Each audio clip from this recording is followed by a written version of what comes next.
now. Right, let's get over then to our commentary team of James Whittam and Jack Bernicle for the Monster Energy Motostar Championship race. And already we've had a couple of crucial retirements. Well, one of them crucial here. Tom Kahn, who's the leader of the two-stroke 125 GP class, has had to retire on the sighting lap. So too has one of the young men from America, Daniel Costilla, on the Replicast UK Honda.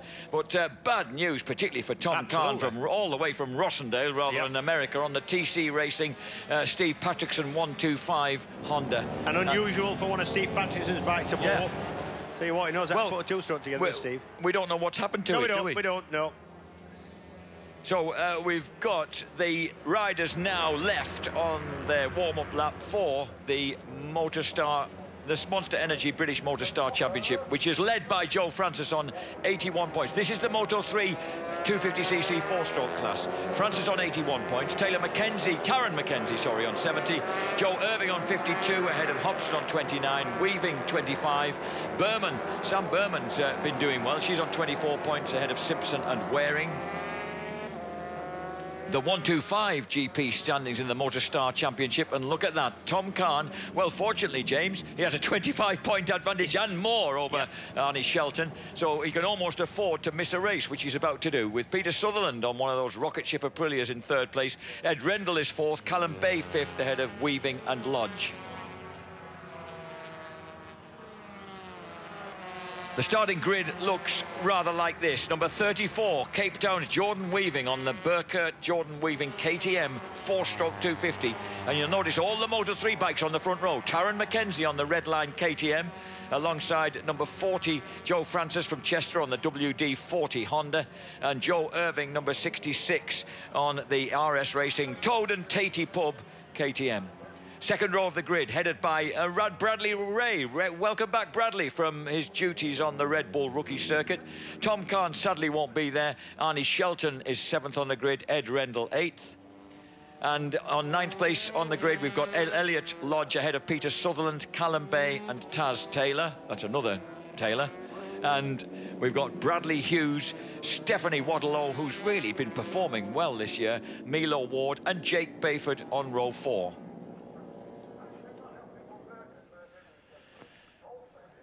This is just a baking day. I guess there are many places you might rather be than sat around on a grassy bank in Norfolk listening to very loud motorcycles on a day like this, but I don't think it's too bad a thing to have, especially if you've got a bit of shelter or at least factor 35 to slap all over yourself. I think there might be a few pink torsos at the end of the day. Yeah, there will be, I think. Mine included, I think. You're all right. You're inside. You're indoors, my boy, and it's nice and cool in here. We're okay. James, we've got a gap. Hang on, what's going on? Or have the guys not come up yet? No, the gap is in the place of... It's Joe Francis who should be coming through to take his place in the front row. There he is. Yep. Joe Francis, who's on work experience at Maxton Engineering at Frodsham, just up the road from his Chester home at the moment. They've told him not to mess with any machines while he's there. Can you imagine a kid like this taking any notice of that kind of order? Number 34, Jordan Weaving, on the front row of the grid, on a brilliant pole position. The start so important. Oh, the Moto3 bikes got the jump almost together. Joe Francis may have got a little bit of a nip on the others, but Jordan Weaving picks it up and launches into turn 1. Joe Francis in second place on the WD-40 Honda. First lap of 12. The amazing thing about these is how, okay, Wayne Ryan's lap record. Oh, somebody's gone in out there. Wow, it worked. No, and he loses out. It almost worked. That was an unusually aggressive move by Joe Irving, actually. He was, yeah, it was. So now that leaves his namesake Joe Francis at the front, just ahead of Jordan Weaving. Yeah. But not for long. Weaving cuts brilliantly underneath and grabs the advantage. But Joe Irving's got nothing if not horsepower on the KTM. He has. It's a quick bike, is that KTM of Joe Irving. That's a bike in third now, but watch it when they get... Oh, somebody sat up there.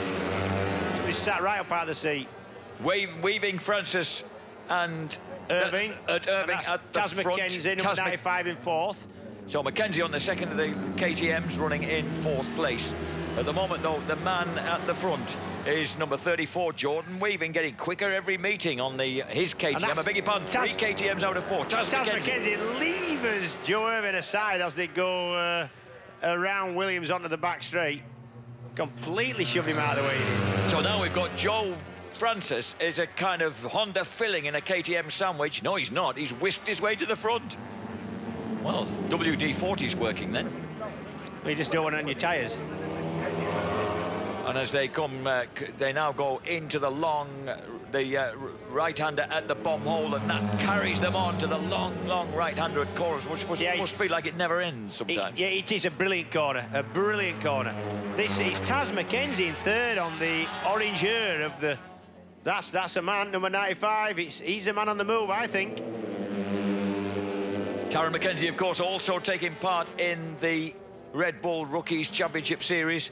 And as they spit across the line now, it's Joe Francis, number 40, on the beautiful, distinctive blue and yellow WD-40 bike, ahead of Jordan Weaving, and then that black and orange red line KTM of Taz McKenzie. Watch Taz McKenzie go with the inside of Jordan Weaving into this next Montreal hairpin. He tried it the lap before and it worked a charm.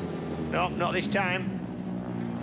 Joe Irving running right behind them, and then behind him, Arnie Shelton, bravely representing the two-stroke 125 boys, James. Yeah, number 43. Yeah, second in the championship, behind Tom Carney's Arnie Shelton. That's number 35 out. That's Elliot Lodge. One of the Bradford boys on the SP125 Spike Racing Honda. Not a great day at the moment for Steve Patrickson. As we saw Jordan Weaving. Jordan Weaving neatly underneath at Agostini. Yeah, Jordan Weaving, the South African kid, he's been a bit of a revelation, actually. He's getting quicker and quicker. He won at Knockhill, and and went off pole today, and that's unusual for him. He's really sort of finding his feet here now. So the four Moto3 bikes at the front then. Francis, Weaving, McKenzie, I beg your pardon, it's Weaving, Francis, McKenzie, Irving, and then a shed load of 125s until you get back to 18th place. Sam Berman's there with Hobson right behind her on the next Moto3 bikes. Yeah, and you know, we talk about 2 strokes, 4 strokes. That Honda's quick, you know, that WD-40 Honda of Joe Francis is a quick bite down that straight. I didn't expect that. Joe Irving, he got a double bubble drag down the Bentley straight. He did. He got a good draft in Joe Irving. Perfect. And that put Taz McKenzie back to 4th place when he thought he was challenging for the front. Yeah, but you know, when you're talking about low-powered bikes, it's about 48, 49 brake horsepower, 148 kilos, including rider, gear, fuel, and everything else is your minimum weight limit.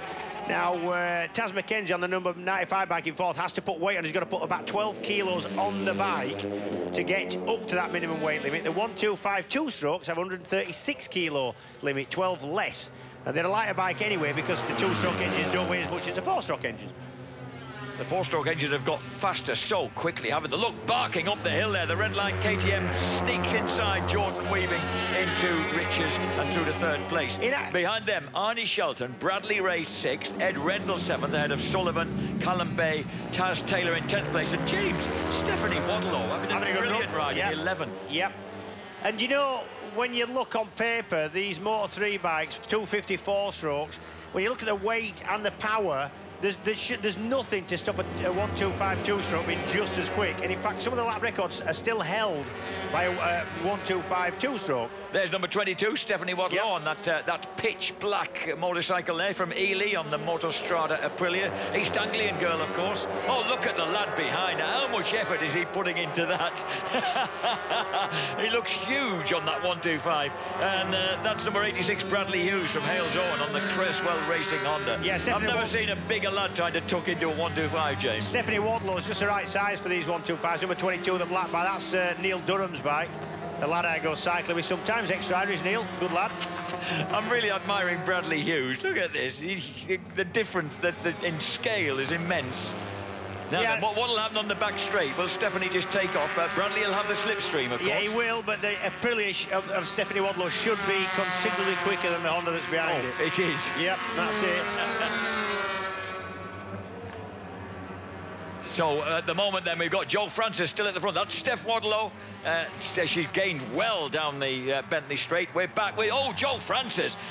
Gets shoved out of the way by Taz McKenzie. That was Taz McKenzie just levered Joe Francis out of the way. I want to see how quick the Honda is. That's the WD-40 yellow and blue bike compared to the KTMs around it, because it looked quick down the back straight the lap before. He's right in the slipstream is Joe Francis now of Taz McKenzie. In something of a horsepower battle, James.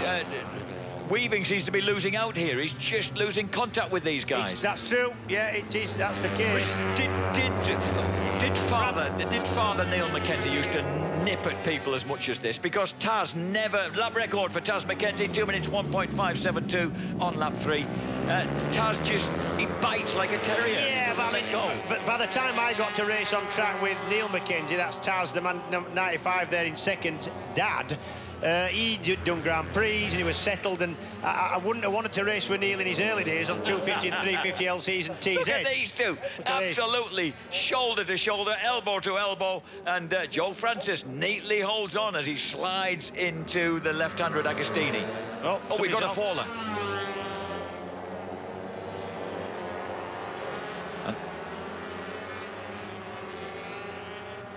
Well, I mean, bless him. I'm not being funny, right? Far be it from me to criticise, but whoever it was should have really stayed on the time. He just drove off the track. That was number 7, Jamie Ashby. We'll pass his good wishes on to him, James, from Nuneaton on the JPA Racing Honda. That's the silliest thing I've seen in a long time, that. It did look as if he was safely through, really, and just doing a bit of grass tracking. No, if you're going wide and going to hit the grass, you actually shut the throttle and steer away from it. Look at this, Irving and and yeah, the Toden Tatey Bud bike is really quick down the back straight. Well, I'm actually going to explain to you. It's Toden Tate. I'm sorry, it's only got 1 T, so I think it doesn't matter. It's Tate. That's how they explain it. Oh, sorry, ladies and gentlemen, it's the Toden Tate KTM that's bundled its way through back to second place, leaving Taz Mackenzie to once again try and line up an artistic move on the inside. Toden Tate or Toden Tatey, there's a meal waiting for you there if any time you want to go, Jack. I keep telling you that, but it still stands. That's good, because I still want to get to that wonderful concert hall in Holmfirth one day that we almost made it to see Southside Johnny once. Number 40 in the lead, Joe Francis. Here comes Taz Mackenzie, not to be outdone. He once again storms back underneath. I'll tell you what, this is a mega race. I love these little bikes. It's slipstreaming, it's silliness from young kids trying to find a way and trying to find, you know, sometimes trying things that even they don't know whether they can do or not yet. I love these little bikes. Bradley Ray on the beautiful sky blue bike is through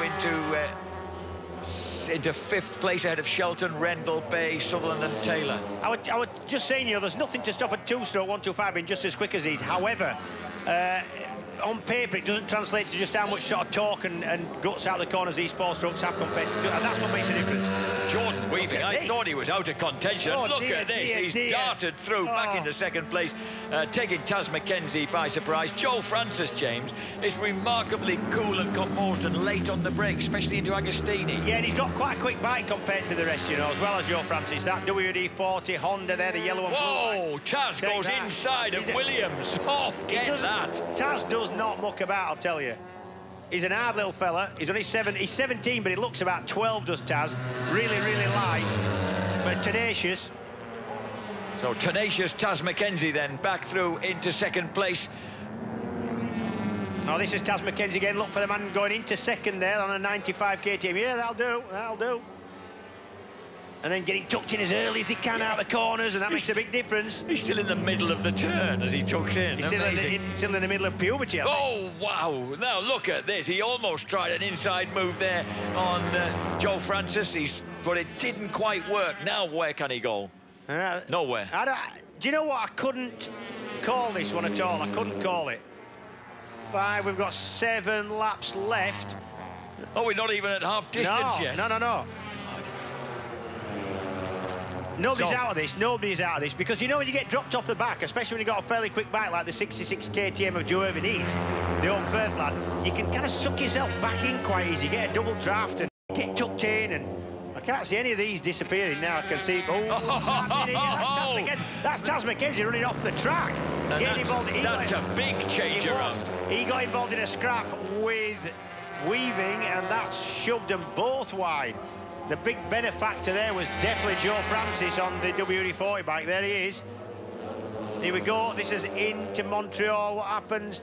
That's Taz Mackenzie got shoved onto the grass, actually by Joe Francis. And Jordan Weaver just followed him out there. So now, well, at least on the 6th of 12 laps, the lads have got plenty of time at half-race distance to regroup, shall we say. Joe Francis now at the front, ahead of Jordan Weaving and Joe Irving. The problem is, you know, if you lose the toe, you really need the toe. So if you drop more than about 100 yards behind, as Taz nearly did then, you've lost the toe and it'd be difficult to get back on terms. But he's just near enough, I think, he's Taz, to stay where, you know, to stay involved in this four-man, this brilliant four-man dice for the lead. There's Joe Irving, number 66, Holmfirth High School boy. Jordan Weaving, number 34. He's already just turned 15 on the 15th of May, Jordan Weaving, the lad from Cape Town. God, these boys do leave home early, don't they? It's quite scary, really. Josh Brooks was telling me that he first flew on his own as a 14-year-old to Japan to compete in an 80cc Moriwaki Kawasaki race, which he won. There you go. But he went on his Todd, which is... What kind of parenting is that? There you go, lad. You got your passport, you got your pop, off you go. Bye-bye, see you soon, if you make it. We're just completing the 6th lap out of 12, half-race distance then. And this is all to play for. Tara McKenzie back in touch. Whoa, Joe Irving, bullets past Weaving up the hill. Fastest man for the last couple of 3 laps has been the man in 5th. That's Brad Ray on the first of the charging 2 strokes. Is he right? Yeah. 2 minutes 2.3. No, yeah, he was into the 2-minute ones. He was a second quicker. So Bradley Ray having a splendid ride. We were surprised at how far down he qualified, but of course he is on the 1:25 2-stroke, running in 5th place. There he is, the bright blue machine just in the background there. Little Bradley Ray, still he also is, he turned 15 the day after Jordan Weaving, this little kid. Looks like the Milky Bar kid as well. He does, he looks the most unlikely racer you could ever imagine. That. I love that. I love the kids who look like paper boys who are hard as nails when they get on a bike. And these front 5 are way ahead of Arnie Shelton, Ed Rendell and the rest. Steph Wadlow still running there in 11th place ahead of the hard-working Bradley Hughes, who's begun to drop off her pace a little now. So it's Francis, Irving, Weaving. We're looking at Irving's cost himself a lot of time there. You've got to be careful, you know, going into a corner. You don't really want to get tangled up. If you're not making a challenge like he wasn't with Joe Francis, you just need to give yourself a little bit of space. And he nearly clipped the back of Francis. He's running wide. It cost him 2 positions. Joe Irving there. Joe Irving, one of the older boys, 16 years old in this race. Yeah, he's from... That's Taz McKenzie back into 2nd. It is. It's not over this. This is going right down to the last lap there. And you were talking about the Picturedrome in Holmfirth, which is where Joe Irving's from, where his dad's restaurant is.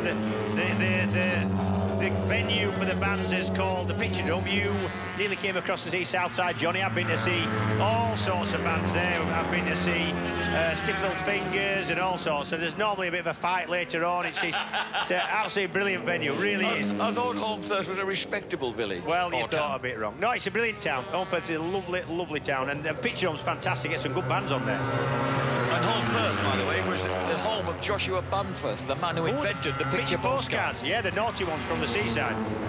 On the 8th lap of 12, then. In fact, Bamforth's built... Oh, Taz goes wide there, and that lets Weaving through. Yeah, the Bamforth's building is now a sort of listed Huddersfield heritage kind of thing. Nothing's been done with it because they don't want to make it into flats. It's still there, as it was. I've got to come and say that. Yeah. I've got a vast collection of the stuff from my late grandmother. Now, look at this. That was a big mistake by Taz McKenzie because Joe Irving got through and the other 2 have escaped, James, and he'll run out of laps here. We're at 2/3, coming up towards 2/3 race distance on the 8th of 12 laps. Yeah, this is... He's got to use his head now as Taz McKenzie. He's gone up the inside of Joe Irving. I'll try it in Agostini's. He's got to use his head because he's getting left behind a little bit now. I think he sees himself as a bit more pace than Joe Irving. And he's going to cost himself the chance of a win if he doesn't just sort himself out. He's Taz McKenzie now. He's currently 11 points behind Joe Francis in the Moto3 championship table. Yeah, because that's thanks to he was leading the championship just by about 5 or 6 points before Knockhill. His bike exploded, dropped a valve in practice at Knockhill, and he took no part in the race, remember, Jack? Yeah, big deficit there straight away. So Joe Francis leads the way.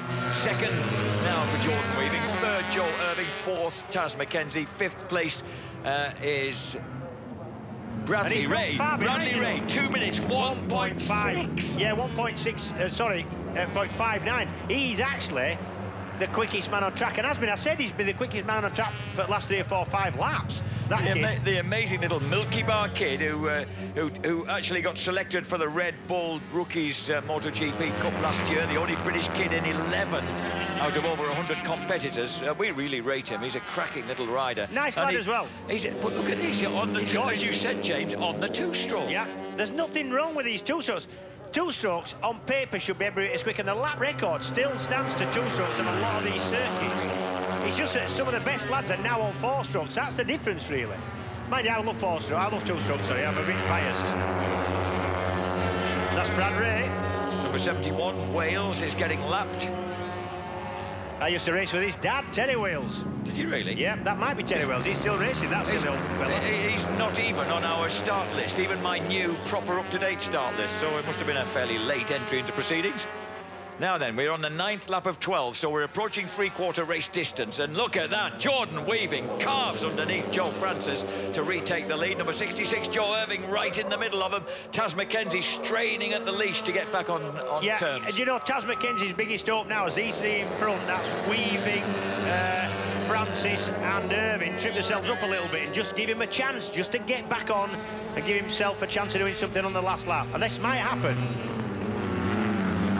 What a cracking race. Yeah, he's brilliant. So at the moment, Weaving, the championship leader, is the man at the front on that bright red and yellow number 34. Right behind him, the equally bright blue and yellow number 40, Joe Francis. Right behind him is the more somber black and orange there, Joe Irving. And then the equally orange, because orange, of course, became KTM's racing colour. The great Austrian factory went for orange after running in white for many, many years. It swapped over to orange and made a real name for it just at the right time when orange became kind of the in colour, really. Bradley Ray still in the background there, leading the 125 GP class, but look at the action here. We've got Joe Francis back at the front, Jordan Weaving looking once again for that line-up for the final turn. He's a 4-manner again, this, definitely. That's Taz McKenzie looking around the outside of Irving at... I'll tell you what, though, number 66, the man in 3rd. Irving's learning from this, you know. You can see him learning as the job goes on. In the past, James, he's had the fastest bike, but he's not been able to really live with them. Today, he's very much living with them. Yep, and I don't think he has the outright fastest bike out there. He's good, don't get me wrong. But I think probably Joe Francis has the quickest bike now. That Honda, that WD-40 Honda, yellow and blue bike. I've just heard that you're trying to get some WD-40 out of the WD-40 lads, James. So we'll keep mentioning number 40, WD-40 Honda. Well, there it goes. I feel like I've been stabbed in the back there, Jack, thanks.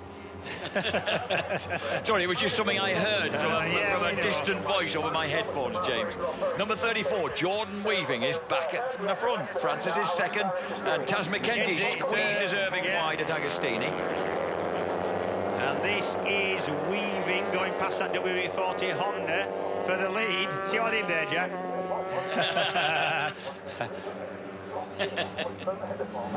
So we're on the 10th lap out of 12, building up to the climax of the Monster Energy Motostar Championship here at Snetterton. Good shot of Taz McKenzie, man in 3rd, 95 KTM.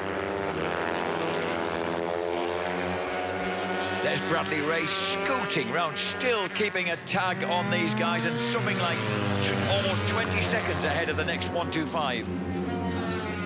Suddenly, Jordan Weaving's got a breakaway. I know, yeah, I've seen that. He's timed things well before now, James, this lad. Absolutely he has, yeah.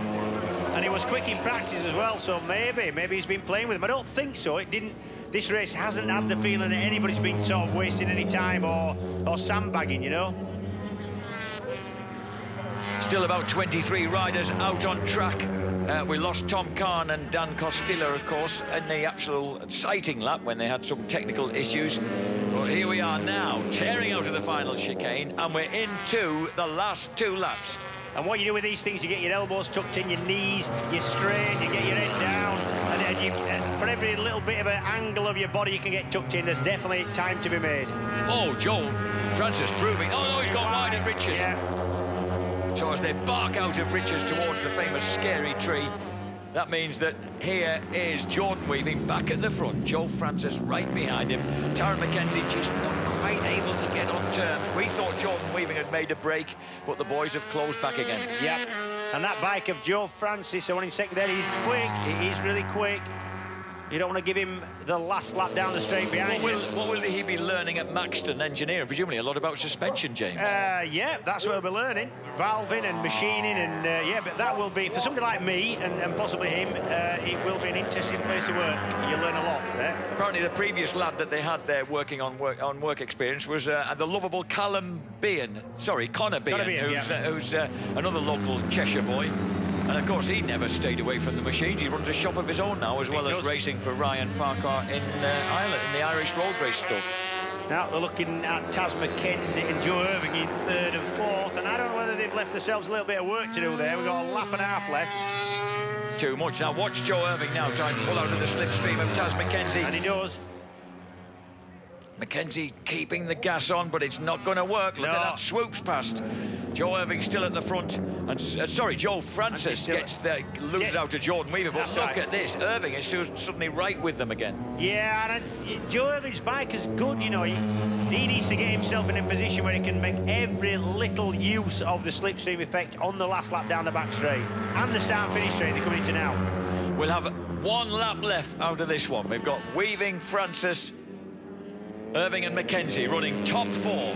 And I tell you what, Irving did get a good drag there out of Murray's. He got a really good run. Is his bike able to live with the Honda of Francis? Yes, it is. He's very confident. He wings early out of the slipstream. He doesn't hang around in there, but then Francis turns out to be quicker eventually up the hill. Yeah, this is... that's why. That's why Irving... Yeah, Francis got a bit of a sort of moment mid-corner. On the final lap then, look at Joe Francis and the mid-corner speed, closing right up on the leader, Jordan Weaving. So we got South Africa versus Cheshire versus Yorkshire versus Scotland. Well, actually, Ashby de la Zouche, even though he's very much a Scotsman born up in Stirling, of course. I don't think that counts. I'm claiming he was English. Taz McKenzie. He certainly sounds English. Yeah, he does. All those attempts at making him say, I could murder a burger, certainly haven't worked. So Taz McKenzie running fourth, struggling to get on the rostrum here because Joe Irving's got a lot of pace on that Toad and Tatty pub bike. Yeah, he has. Yep. He's learned as the race has gone on, as Joe Irving, number 66. Oh, and someone's down. Off. That might have been Jordan Weaving. It's Weaving. The leader's gone down. Definitely. Jordan Weaving has chucked it away. The 15-year-old from Cape Town has crashed while leading the race and suddenly turned the whole race on its head. Here we go. Watch him, top of short. Yeah, just lost the front to Hoggies. That's what happened. So the Burkert Jordan Racing KTM crashes out, luckily unharmed, but furious with himself. And Joe Irving versus Joe Francis now, with Taz McKenzie right behind the Honda and KTM. This is absolute drama. It's going to be interesting. Bommel, then we've got Corrams, and then we've got Murray's little stop-start left-hander. And this isn't over yet. Watch for McKenzie running it wide into Nick second. Irving cleverly blocked an inside move there by Taron McKenzie, so he's got to look up the inside now, but he's not near enough, surely. No. It's Joe Francis who might be in line to take victory here. This could Joe Francis on the WD-40. This could be Irving. It could be Irving. No, it's Francis. Joe Francis takes victory, his first victory for Joe Francis on the WD-40 Honda. Brilliant ride by him. Joe Irving gets his probably best result of the season. It is. And Taron McKenzie loses out, having won twice at the opening round. He finishes in third place. Bradley Ray, a brilliant fourth on the leading 125 GP bike. And Jordan Weaving falls when he's leading the race. Now, James, that is going to make a difference to the championship because only 11 points separated Joe Francis from Taron McKenzie. Taron McKenzie will now lead the championship, I suspect. I beg your pardon, Joe Francis. I'm getting this all back to front. Joe Francis. Joe Francis will extend his lead in the championship. Steph Wadlow going to be coming over now in about... I think she's going to be coming over in... Is she going to be coming over in 7 or 8? Crossing the line now. Wadlow in 6th place ahead of Callum Bay and Pete Sutherland. Great ride by Steph Wadlow on the black bike there. Well done, that girl. Steph Wadlow then 6th ahead of Callum Bay, Pete Sutherland and Taylor. Weaving dropping down our lap charts, of course, because he's no longer in the race. And Joe Francis takes the win And he won at Alton Park. He's won again here at Snetterton to extend his lead in the championship. Taron Mackenzie takes 3rd place, remains 2nd in the championship. Jordan Weaving, of course, swapped over from the 125 GP bike to the Moto3B bike 3 races into the season. He won at Knockhill, but he's down in 5th place in the championship.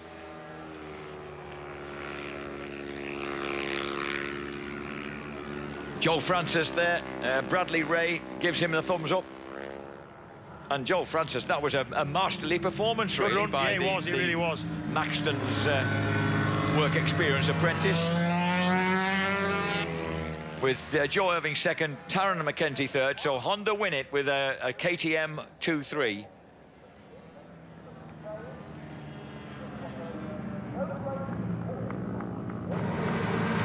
This is how the race panned out. Brilliant start by Jordan Weaving off the front row of the grid, off pole position on bike number 34. Leapt to the front. Good start also by Joe Irving, and right round the outside sweeps Joe Francis on the distinctive blue and yellow WD-40 bike. Well, it's Irving who makes an early launch to the front on the Toad and Tatty Pub bike, then immediately loses it at the Melbourne hairpin. And these 4 riders, Francis, Taron Mackenzie up the inside there, Joe Irving and Jordan Weaving, they become the front runners. And all the way through the race, they start to swap paint and places. Taron Mackenzie pulls a brilliant move up the inside of Jordan Weaving there at Williams onto the back straight. And then Jordan Weaving and Taron Mackenzie squeeze themselves accidentally wide at Melbourne. That's cost Taron Mackenzie a lot of time to make up now. Jordan Weaving attacked Joe Francis again at Agostini, went back into the lead.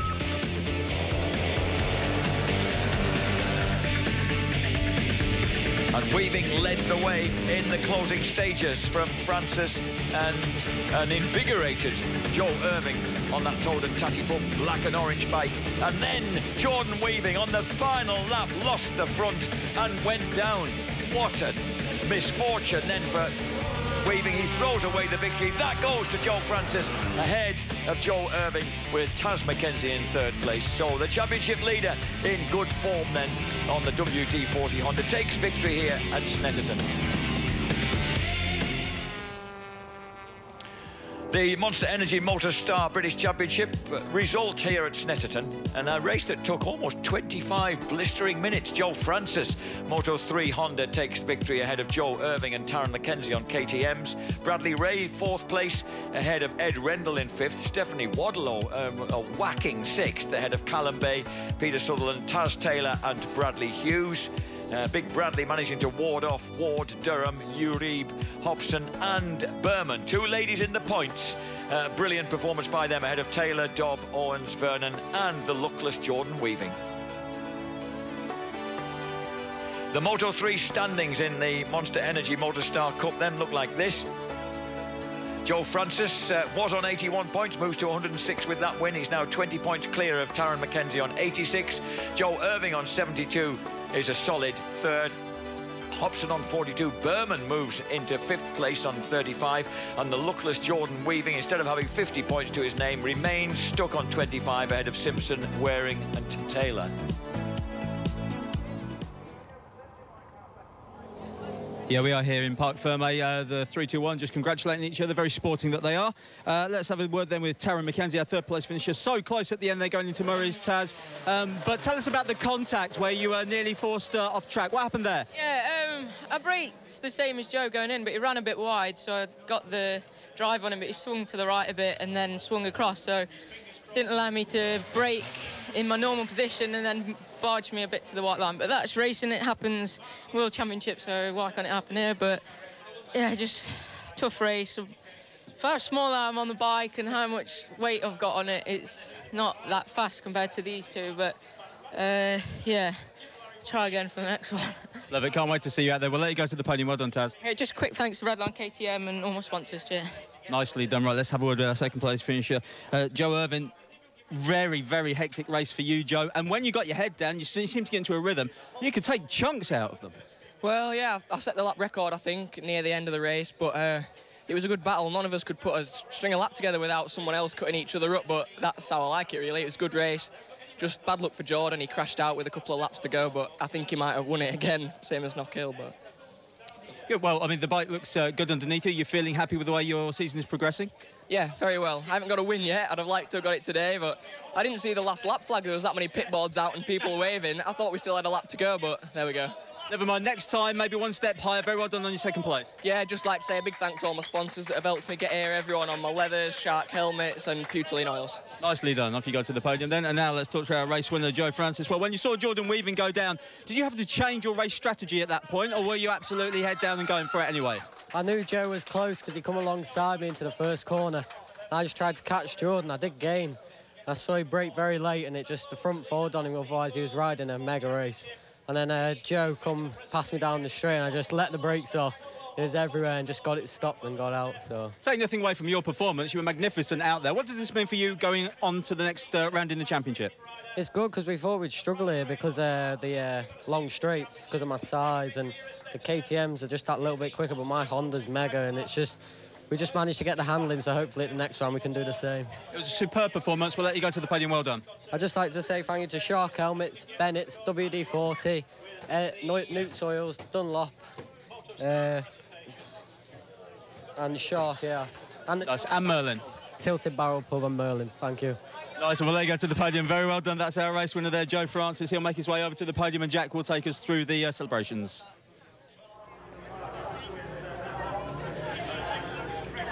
So the 125 GP standings after that race. Tom Kahn, unlucky to go out on the sighting lap, ends up with still the same lead over poor Arnie Shelton, who went out of that race. Peter Sutherland closes up on Shelton in third place ahead of Ed Rendell, a point back in fourth.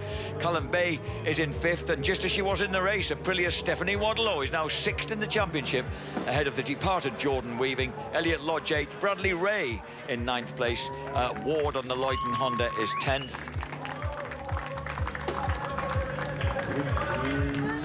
What a beautiful setting here. Could we be in a more magic place? There is Taron McKenzie in third place on the right. On the left, Joe Irving, and the two Joes 1-2 because it's Joe Francis who steps on top of the box for WD-40 Honda. His first race win of the year means that he extends his championship lead and looks very, very strong in the Moto3 category of the Monster Energy Motostar Championship. So Joe Francis, who was the British GP 50 champion in 2009 and the British GP 90 champion in 2010 and the Aprilia Supers Team champion in Thundersport in 2011 before entering the British Superbike arena. Brilliant result for him. Brilliant season he's having. Well, the champagne spraying continues, the sunshine continues, and Snetterton continues. We're off for a short break, but when we come back, it's time to go from the small boys to the big boys. The Pirelli National Superstock 1000 race is next.